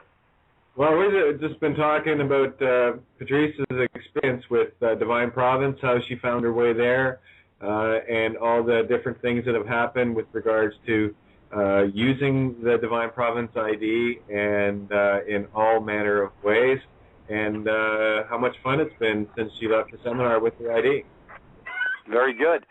Well, I've had a couple successes along the way. So, the postmaster down here in local Podunk, they have no problems with cashing their postal money orders with my ID. It doesn't have to be government ID, so they just look for digits, and they're happy that they got some digits. I don't know who they're going to send the bill to, because that's the new tracking scam for the American people is the postal money orders.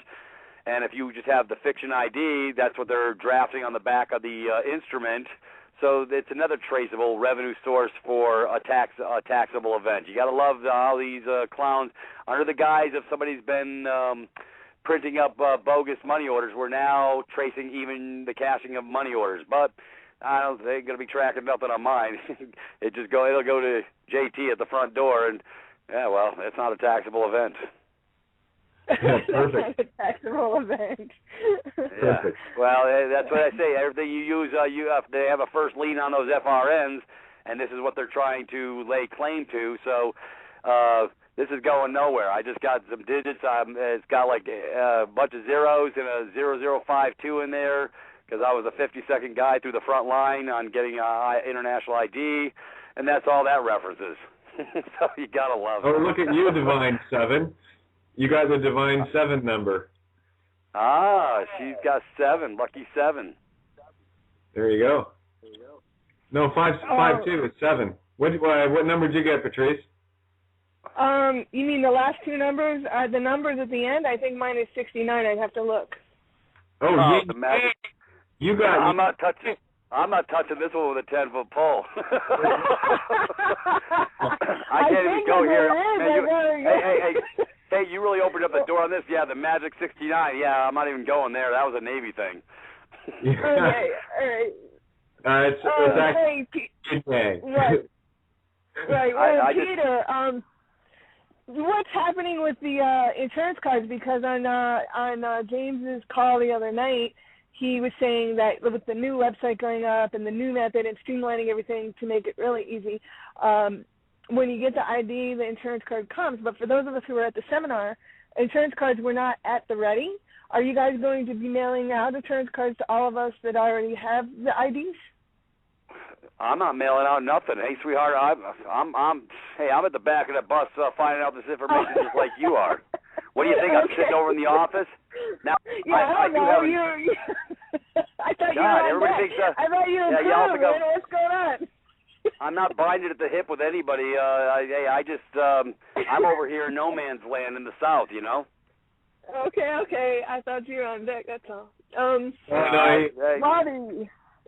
See, you're digging for information that I can't give, so guess what? You're going to find out when you find out. Yes.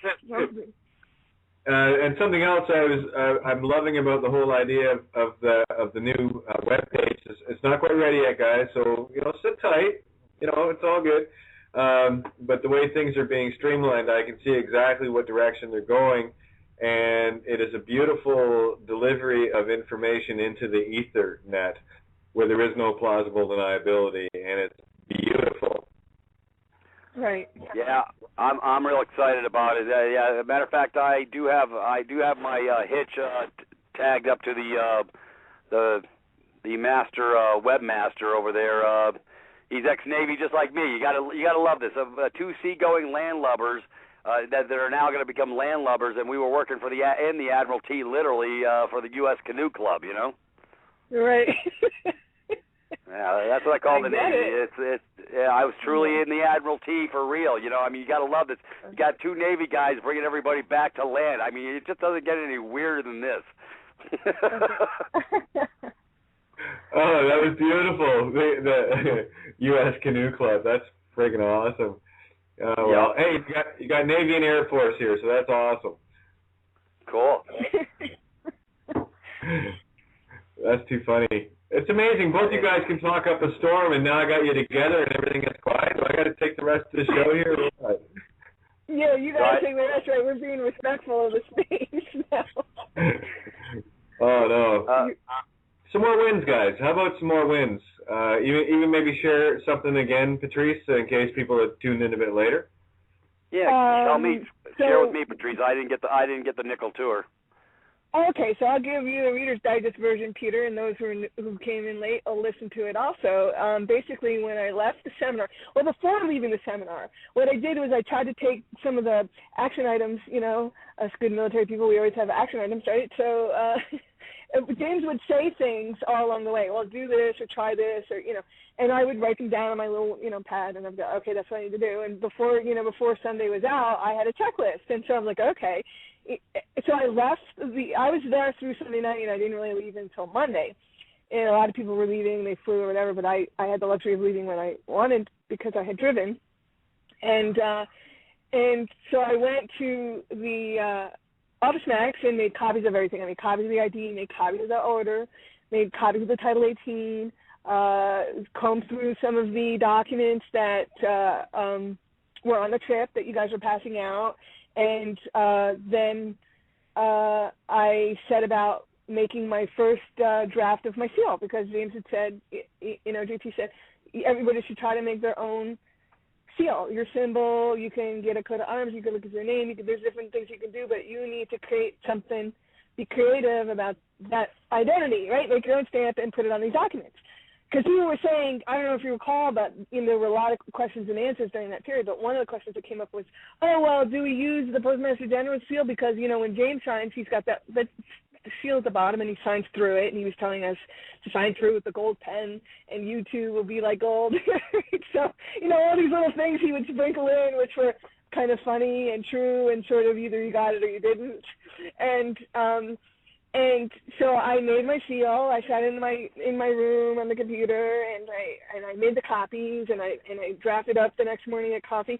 And I got on the road, and I drove to New England, and I mailed off my first notices. I mailed off 5 notices Monday morning. The first thing out of that.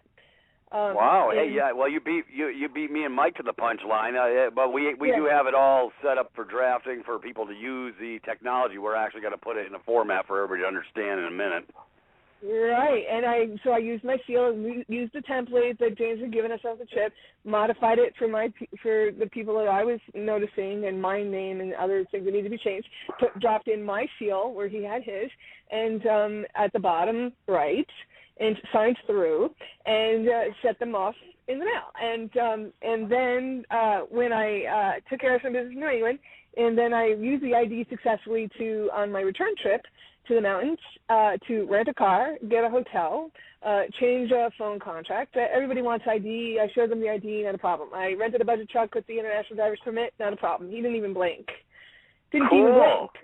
Yeah, so when I left the seminar, Peter, I didn't look back. I'm telling you, man, when I left, I didn't look back. That was it. I emptied the ID out of my wallet, put those 2 in, and since that time period, I have not looked back at all. And and so at the post office, everything. So any place I go, I just show that ID, and I've had no problems.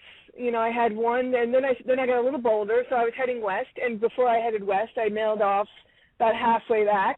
I mailed off another 5 notices, and then another 10 to chief of police, mayor, county sheriff, people like, oh, I travel in your area, or I'm hanging out in your county, because I've been traveling all summer. You missed the whole sort of lead up into how I came to the, on sabbatical.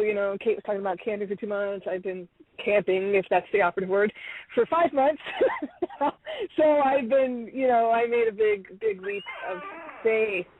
And so I mailed off more notices before I got back to where I had left to come to the seminar, because I had been living in this fear space, weird, looking over my shoulder, camping, nervous, squirrely, and everything changed.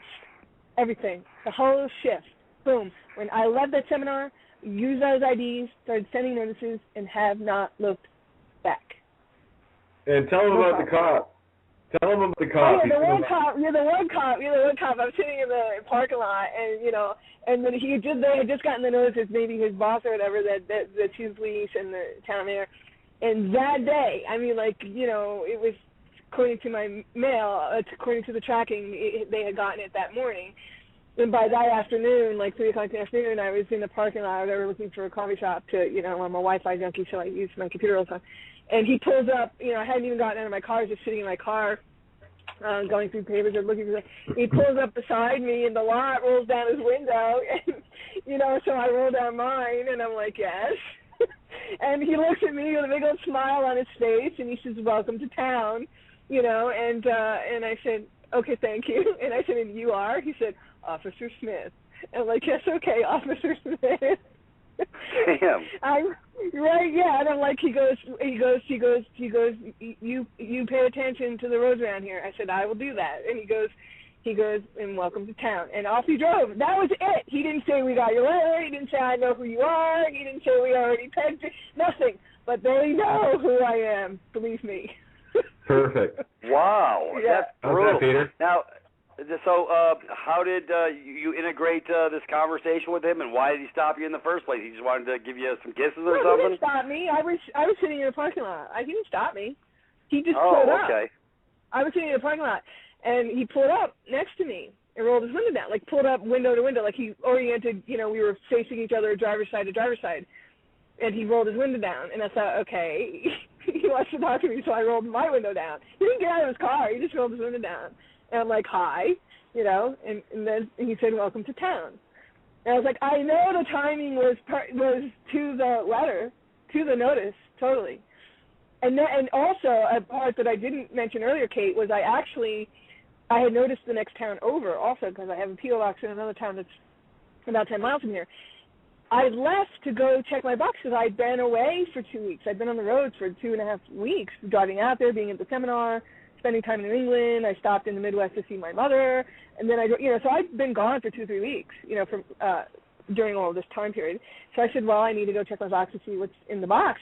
No sooner did I, an hour later, drive to town, to another town 10 miles away that I had also noticed the mayor and the chief of police and what have you. I didn't even get out of my car. I pulled up. I did not even get out, and the police officer cruised by, looked at me, turned the corner, didn't stop me, just took notice of me. I was like, to the minute. Like, it's totally obvious, right? To the minute. I didn't even get out of my car, and he cruised the corner. Same day, same notice day, same event. Wow. Nothing. But in the past, if cops had cruised me like that, or they pulled up slowly, or looked, checked the plates, and then drove, I would have felt totally, hypervigilant, or worried that they're scoping me, or they're getting ready to get me. I would have had a totally different fear-based experience. This experience was more like, oh, he's taking note of me, and I feel protected. He's taking note of me because he wants to be sure of who I am. He's taking note of me because they got my notice of who I am.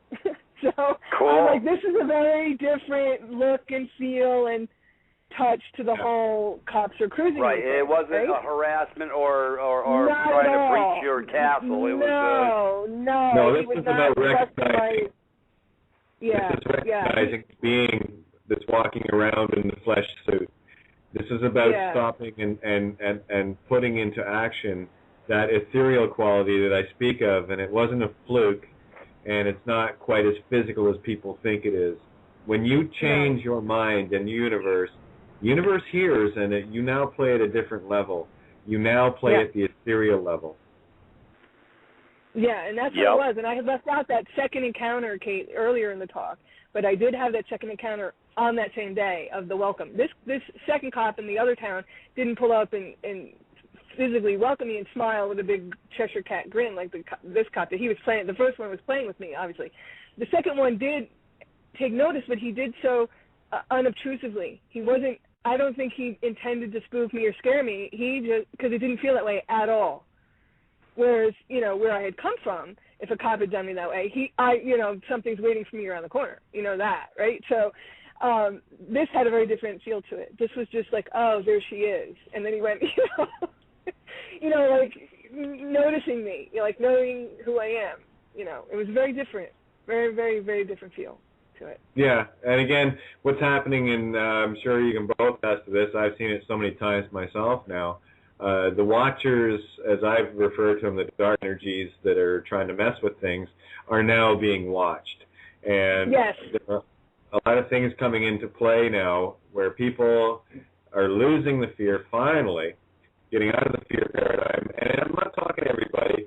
This is not about everybody getting out of that. It's just having enough.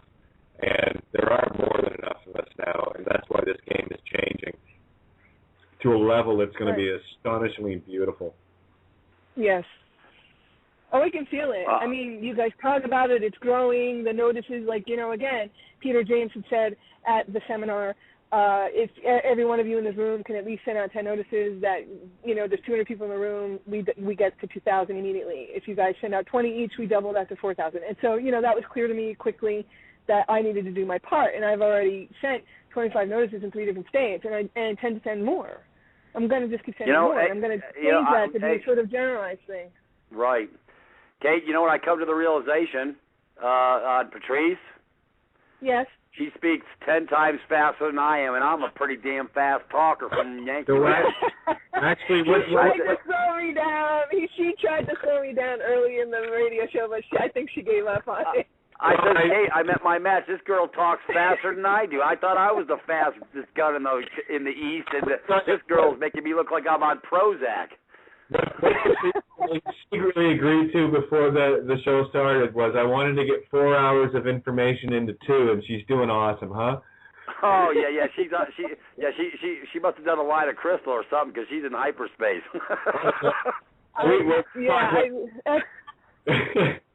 But it's all my good. extra cup of coffee. Yeah, my extra cup of coffee before I left the Wi-Fi so I could sit warm, and I had this beautiful family of deers go prancing across me as a great symbol right before the show started, and I was telling Kate about that.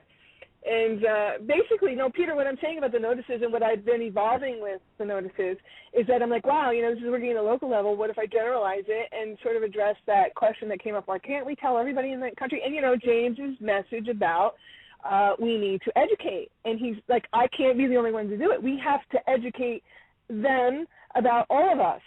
And because we're growing. And so he's keeping the roles, right? He's keeping the roles. We're growing membership and everything like that, right? Well, let me share something with you. Michael and I have already posted a list for federal, state, and local. We actually have our developed list. Matter of fact, now you got me motivated. I guess I'm going to be posting out about 15 on Monday because we already got the list. He just sent it to me yesterday. I said, okay, this is cool. And don't mess around. We'll deal with the lower echelon, but we definitely want to go to the top of the boat too, because we ain't afraid of no ghosts. We're here and it's all good. Yes, but what you missed earlier, Peter, and that's great that you're doing it at the top because someone had asked that question, can't we educate? Because we need to educate from the top. But most of the change that I've ever understood happens the most effectively is when it comes from the top, and it also comes from the grassroots level. And one of the things that James has been talking about is that you have to live and work and breathe and connect and relate to the people in your local community. And since we all left the seminar and scattered across the country again, at the local level is where it's very personal. And so we do need to take ownership of that and take responsibility for educating at our local level, while you guys, or anybody who can contribute, like me, can also educate at the larger level. So I'll educate at my local level, but I'll also educate at the state or any other state that I travel through and visit friends and family in. I'm like, I'm coming to town. This is who I am. And I know 5 minutes. 5 minutes left. Okay, so Peter, when you say I have the list, this is something that right before you came on, I was telling Kate that the listeners and new people, and we get overwhelmed, we get confused, and you guys say things you take for granted. Something as simple as I have the list confuses the listeners. Like, I think I know what you're talking about, and I'm a little bit, further down the road with you guys than maybe the listeners who haven't left yet, and I have no clue what list you're talking about. When you say I posted the list, can you tell us what the list means, what it is, what's on the list, and how it should be used? Yeah, like I say, it's federal. We're going to deal with the upper echelon. Federal, like the clowns at the circus at the top of the pecking order, like the IRS, folks like that. It's always good for them to get the memo. If they don't get the memo, they don't have a clue. So right, that's we're not skulking around corners here. It's all good. I'm here. Right. I got some love and hugs for you. We're sharing the love, and also your state governor, your SOS. That's the state level, and like your top share of dogs in your county, that type of stuff. That's local. And we actually have Michael has created a list. He's listening right now, and he's the man. So he posted the list. I have the list, and we can share this list because they can get everybody's list is going to be a little different, but it's going to be the same. I.e., every state has a governor, every state has a secretary of state, or you don't even have to go to the governor, but you can go to the state attorney general. We want everybody in the loop. DMV, we're even talking about, sending it off to the head of the DMV. Right, I was doing chief of the state police. There's 50 state police chiefs. Because they put it on their computers and they notify their sheriffs and everybody. So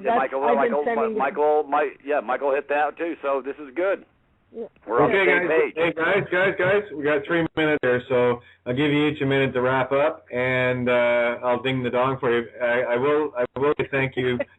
Yeah, I know, isn't it funny? Yeah, that would really come out good. Hey, Patrice, do I have your information? Yes.